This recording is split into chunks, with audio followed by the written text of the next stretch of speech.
J'ai jamais oublié cette scène que j'ai vécue à Goma en 97. Je commence à venir à Goma au mois de juillet, je découvre un homme brillant. Il semble qu'il a grandi dans un quartier pauvre, ils connaissent Goma, Birere. Mais il a commencé à travailler dans le système des Nations Unies. 14 ans de vie commune avec sa femme. Ils avaient 2 enfants, un petit de 9 ans et un autre de 5 ans. Il allait toujours en mission à New York, dans le système. Et lui et sa femme se sont connus, je pense, il avait 15 ou 16 ans. Il avait 2 enfants, je n'ai jamais oublié Gaylor et Yasmine. Papa nous dit, ces garçons, quand ils te parlent, c'est comme s'ils mangent le dictionnaire au petit déjeuner. Il aimait toujours me corriger. Vous savez, Lupio Batanga phonétique. Il dit, tonton Roland, on ne dit pas petit, on dit petit. Et brillant. Une année après, je reviens à Goma. On me dit, maman, l'épouse de cet homme est malade. Je n'oublie jamais la scène. Je suis allé visiter cette femme à l'hôpital des ganglions. Elle était claire de teint, des boutons partout, des ganglions. Sida.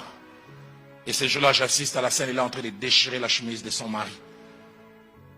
Il dit, je te connais quand j'avais 14 ans, mais tu m'as connu pour la première fois dans le mariage à 20 ans. Et je n'ai jamais connu un autre homme. Je suis en train de mourir à cause de toi. L'homme me dira après, qu'est-ce qui s'est passé? C'est une secrétaire qui est devenue comme stagiaire, mais cette secrétaire avait le sida.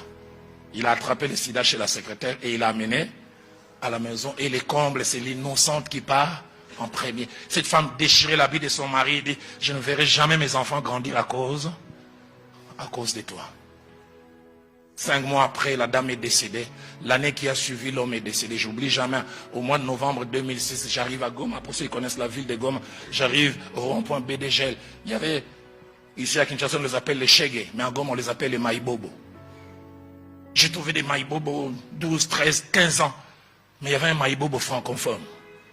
Sale, mais quand on appelle tonton Roland, la français, on est dans l'école belge. Ici. Est-ce que tu te souviens encore de moi? Je dis, un garçon sale comme ça. Et puis ça avance, moi c'est Gaylor. J'ai commencé à pleurer. Et te souviens, tu venais chez nous. J'ai dit, oui, Yasmine, il a baissé la tête. Il dit, Yasmine est morte il y a 2 ans. Pasteur Daniel, ce jour-là, je suis rentré dans ma chambre d'hôtel. J'ai dit, Seigneur, pour l'avenir de mes enfants, je ne céderai jamais. Ces enfants qui devaient avoir un bel avenir. L'une a fini morte, l'autre à la rue, parce que papa a vu une créature.